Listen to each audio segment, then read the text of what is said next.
Di balik aroma dapur yang hangat, ada suara lantang membela mereka yang tertindas.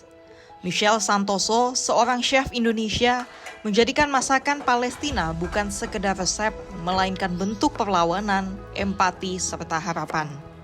Sejak akhir 2023, ia mulai memperkenalkan kuliner Palestina dengan narasi yang mengangkat budaya, sejarah, dan kemanusiaan. Masakannya menjadi ruang solidaritas di tengah sorotan dan sorakan yang datang bersamaan. Sebagai perempuan keturunan Tionghoa, kehadirannya tak selalu disambut hangat. Tapi Michelle memilih tetap maju, membuktikan bahwa makanan bukan hanya soal rasa, tapi juga bisa menjadi suara. Inilah wawancara kami bersama Michelle Santoso tentang bagaimana masakan bisa menjadi jembatan solidaritas, wujud keberanian, dan ruang merawat identitas Palestina yang hingga hari ini terus memperjuangkan hidup, tanah, dan martabatnya.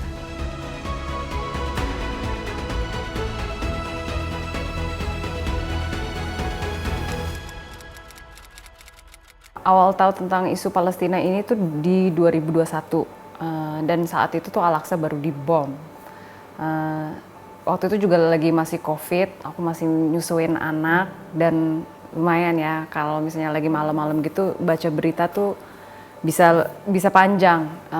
Dan emang aku ada rasa penasarannya kenapa Al-Aqsa itu pertama kali dibom. Dari situ baru kayak oke, sebelum Al-Aqsa dibom ini kejadiannya tuh apa sih sebenarnya? Dan setelah ditelusuri lebih dalam lagi, aku bacalah sejarahnya, sejarah yang sebelum Al-Aqsa ini terjadi, sebelum World War II lah, kita baca sejarah yang di Perang Dunia Kedua. Terus belajarlah, aku baru baca juga Zionisme itu apa sih sebenarnya, kayak what is the core of Zionism. Dan dari situ tuh aku benar-benar ulik sampai tahu isunya. Oh ternyata tuh ini tuh isu penjajahan dan it's also an issue of racism. Abis itu pertama kali setelah Oktober 7 itu kejadian, aku baru ngerasa frustasi karena di saat-saat udah membahas isu Palestina ini di 2021, Oktober 7 terjadi, ada kejadiannya, aku coba berusaha membahas lagi lewat Instagram, gini loh ceritanya, this is what's happening right now. But I also felt like waktu itu nggak ada yang begitu nangkep ya, either nggak nangkep atau mungkin saat itu nggak ada yang begitu mau mendalami atau mungkin karena terlalu horor melihatnya mereka choose untuk skip. And I thought, okay, maybe what's the best way to talk about this? Jadi aku bahas lagi sama teman-teman aku, you know what? I'm just gonna talk about Palestine through food. I think that moment juga untuk aku, iya ya, kenapa aku nggak tahu tentang makanan Palestina, walaupun I'm a chef gitu.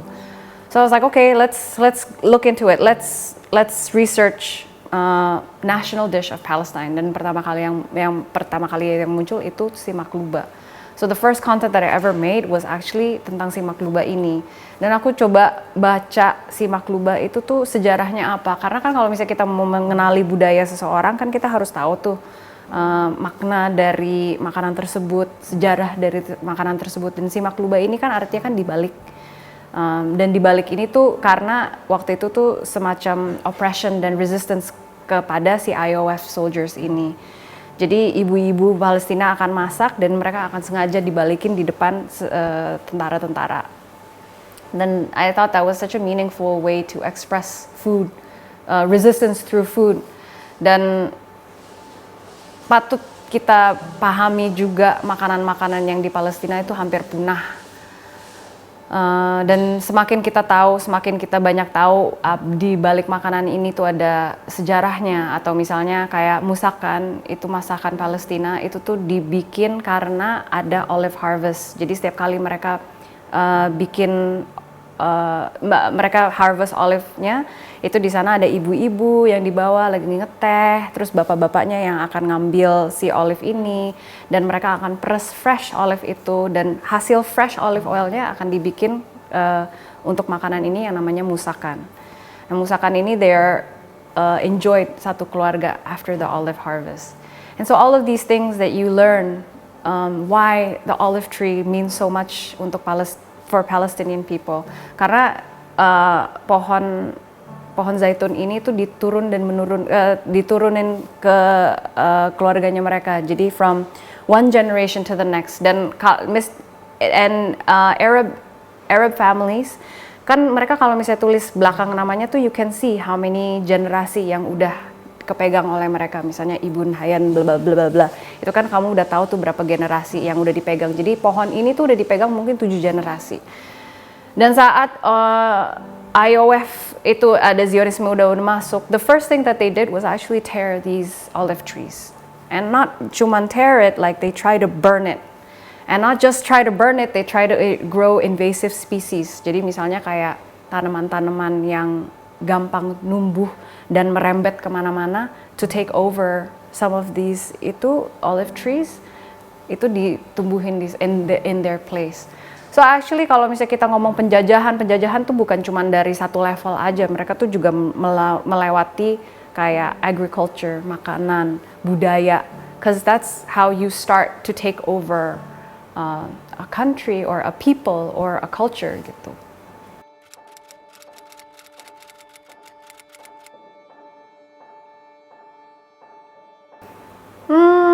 Kalau misalnya aku ngambil positifnya aja sih sebenarnya. The first thing that I worried about kalau misalnya ngomongin makanan Palestina ini adalah was I doing it justice? Soalnya kan aku nggak pernah makan makanan Palestina waktu itu, dan untuk menyocoki sesuatu yang nggak pernah dimakan itu susah sekali. Dan aku tuh jadi kalau misalnya mempelajari satu resep yang makanan yang belum aku pernah makan, itu aku harus lihat beberapa buku resep untuk menyocoki, beberapa YouTube video, baca lagi sejarahnya, oke, dan kira-kira baru kita bikin. Dan pertama kali bikin itu pasti di depan kamera, makanya aku harus ada banyak preparannya juga. And the first comment that I got itu sebenarnya tuh dari orang Palestina, and most of it were very very positive. So I felt like, okay, I wanted to talk about isu Palestina ini untuk orang-orang Palestina, untuk to shine a light on Palestinian-led stories gitu. And saat itu pas mereka bilang, terima kasih udah ngebahas isu Palestina ini lewat makanan, untuk ngebahas budayanya mereka. I also felt like, wow, they're so open and they're so kind about sharing your culture. Dan saat itu juga bukan cuma sharing culture, jadi mereka juga mau nggak kalau misalnya aku kasih resep-resep dari omanya mereka, nenek moyangnya mereka, buyutnya mereka, ibunya mereka. Dan saat itu juga aku kayak mikir, point reflect untuk aku sendiri adalah to give your ancestral recipe must mean you wanna pass it down, because itu udah makin lama makin gak ada gitu. Kayak aku sih mungkin disuruh kasih resep oma aku, mungkin aku kayak enggak gitu kan, kamu siapa? Tapi karena mereka di sana tuh udah ngerasa kayak orang harus tahu kita tuh ada, maka dia ingin mengasih dan memberi resep-resepnya mereka. Itu I thought that was very very poignant gitu, sangat-sangat penting untuk dikasih tahu juga ke orang-orang bahwa ini loh makanan Palestina itu seperti ini loh budayanya mereka tuh sama seperti kita gitu, cara makannya juga, they gather around food is the way we gather around food. When they have Ramadan they want to be happy, when they have Christmas, karena di sana kan juga ada Palestinian Christians kan, they want to be happy juga. And if kita melihat makanan the way we see people, then maybe we would be better as a human beings gitu. Cuman kan sekarang kan problemnya adalah ada beberapa orang mungkin yang melihat mereka tuh tidak sama seperti manusia. And I just feel like itu tuh nggak fair, karena kita tuh semua sama. Apa kalau misalnya itu kejadiannya di Palestina seperti itu? Apa kalau misalnya dia kejadian di Indonesia, ada nggak sih yang peduli ngebahas kita gitu? And I thought it doesn't have to be like soal isu agama, itu tuh soal kemanusiaan. Jadi kayak kalau misalnya kita suatu saat terkejadian lah seperti itu, ada nggak sih yang di sana yang mau ngebahas tentang kita gitu? Dan sebenarnya actually a lot of the Palestinian people yang kalau misalnya aku lagi ngebahas isu-isu ini loh yang kejadian, ada demo ini. Mereka tuh semua tuh pengen tahu, mereka tuh kayak I hope everything is okay, karena kan mereka kan udah pernah mengalami kan, jadi mereka sendiri juga kayak ada traumanya, kayak I hope that whatever that's happening in your government doesn't happen to you gitu.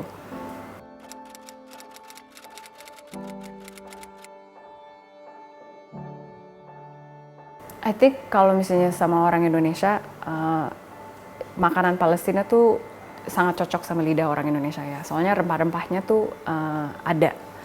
Nah kalau misalnya dari taste profile-nya sendiri, kebanyakan orang Palestina tuh lebih sukanya yang rasanya tuh asam-asam, yang dari sumak, dari lemon. Jadi a lot of these recipes that you see kayak misalnya warak enap gitu kan, stuffed grape leaves, itu kan asam, nature-nya kan asam. Ada satu lagi yang namanya sumakie, itu juga dia pakai sumac berries dan ya kelihatannya sih cemek-cemek tapi pas dirasa itu kayak asam tapi refreshing juga. Jadi di sana tuh profilnya ya ada asam-asamnya, ada gurihnya, apalagi ada nasi-nasinya juga, dan makanannya mereka tuh banyak ya macam-macamnya. Jadi kalau misalnya kita bahas dari segi kalau misalnya mereka makan itu bukan cuma satu macam, jadi ibunya tuh bener-bener the matriarch of the home, mereka mungkin masak untuk satu keluarganya mereka, dan keluarganya kan besar ya, jadi mereka tuh bisa masak sekaligus tuh untuk 50 orang gitu.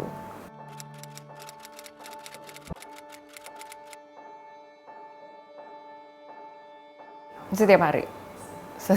Setiap hari aku ikutin. Pokoknya setiap hari tuh ada postingan yang aku sharing juga ke Instagram aku, karena even though aku ngerasa kayak ini tuh udah kejadian 75 tahun. This is the first time di sejarah kita di mana kita bisa lihat langsung ke penderitaan mereka itu seperti apa. Dan setiap hari aku sharing, apalagi sekarang blokadenya tuh semakin parah ya. Makanan-makanan pun tidak bisa masuk, walaupun ya sekarang aja flotilla yang hari ini yang udah deket Gaza pun udah diintercept oleh IOF, dan mereka tuh isinya tuh apa sih? Isinya tuh susu formula, isinya tuh obat-obatan, isinya tuh beras, seperti ini yang orang bisa hidup gitu. Ada yang orang bilang kemarin, tapi kan ada yang sempat mereka kan sempat membagikan, itu bukan membagikan sebenarnya, you starve an entire population. Terus buka checkpoints beberapa yang mereka harus jalan 13 km untuk pergi ngambil makanan itu. Dan karena mereka semua kelaparan, jadi kan akhirnya kan kayak stampede gitu kan. Dari udah stampede gitu, udah kelaparan, ditembak-tembak juga sampai ada yang mati. That's not aid, that is Squid Game in real life gitu, kayak it's very very cruel to do that to a human being.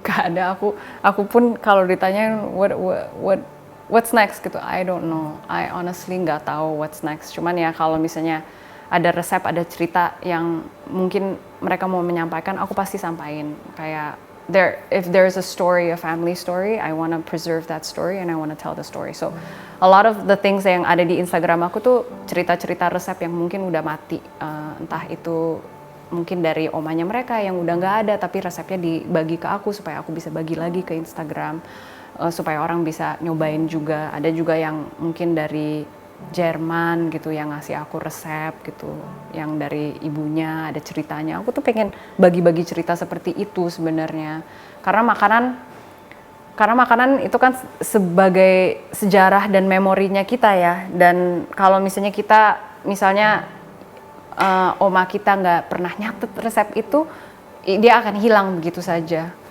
Jadi ya my goal is just to tell stories.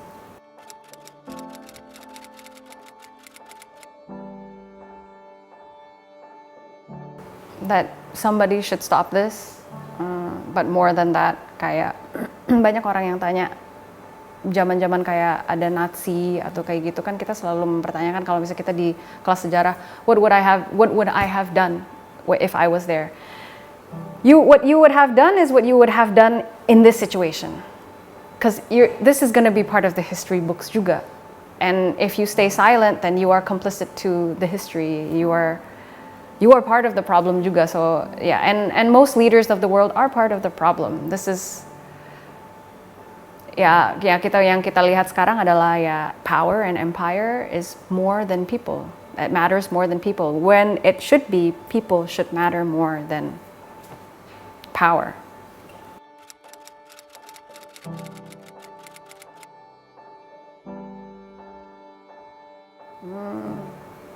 I don't know ya, susah untuk aku ngomong soalnya pesan yang aku buat mereka tuh they carry so much and I don't have the words to describe their pain juga. And kadang aku juga bingung gitu ngomong-ngomong sama teman-teman Palestina aku kayak I hope you're doing okay.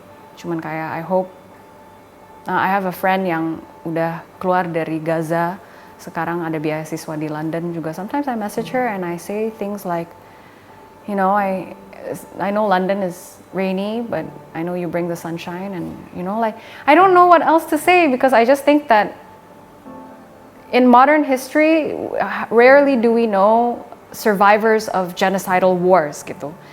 And kadang kalau misalnya kita bahas sama mereka juga, I don't want to bring up the trauma and the pain. You know what I mean? And also at the same time, I understand like even though I will never nggak akan bisa mengalami hal yang sama, nggak untuk menjadi empatetik itu tuh susah karena nggak pernah ngalamin kan. Jadi aku takut salah ngomong kadang-kadang.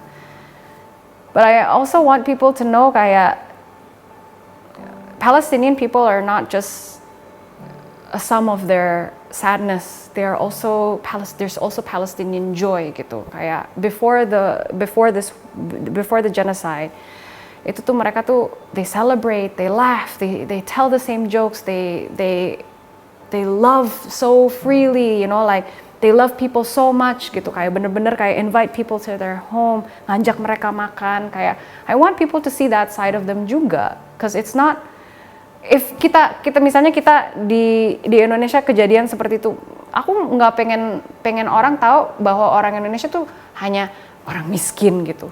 Kan kita kan we're more than that, kan we're part of our culture, we're also like we're rich in our language gitu. Kayak I want people to know that side juga.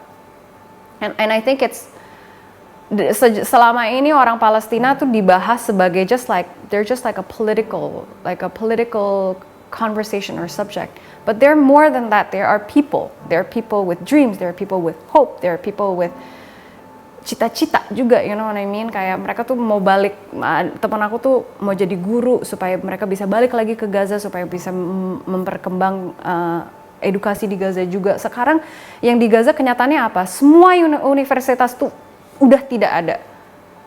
Tidak ada yang bisa sekolah sama sekali. And it's like, here we have the freedom, we're still having students who go to school gitu. Kayak di sana tuh nggak ada sama sekali, anak kecil pun nggak ada kayak basic supply seperti popok, susu. Kemarin anak aku sakit, aku sempat mikir kayak ini kalau misalnya nggak ada tempra kita gimana? Kalau misalnya dia sampai kejang-kejang gitu nggak ada tempra gimana? Terus aku sempat mikir kayak di Gaza tuh seperti apa?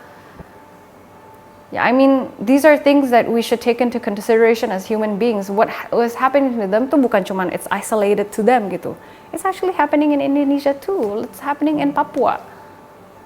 Jadi kita nggak cuman kalau misalnya orang nanya, why do you care so much about Palestine? Because it's not just happening to Palestine. It's happening everywhere. Kayak buka matanya, you know what I mean?